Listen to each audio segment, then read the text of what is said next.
Okay guys, ito yung target natin ngayon. Pa-rate na lang.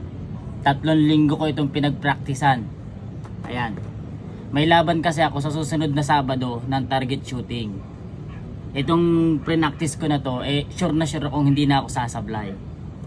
Ito ang target guys, yung mga block na yan. Okay? Panoorin nyo yung practice na ginawa ko last 3 weeks ago. Ayan guys. Watch and learn.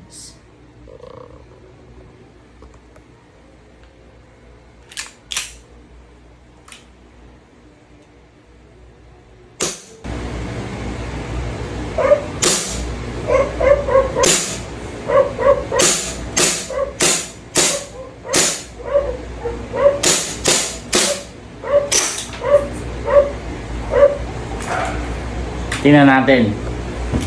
3 linggo ko itong pinagpraktisan. Ayan.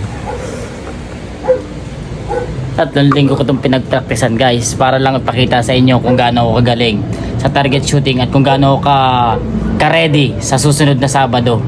Ito. Ay walang tumama. Ulitin na lang ulit natin. Tarig ko.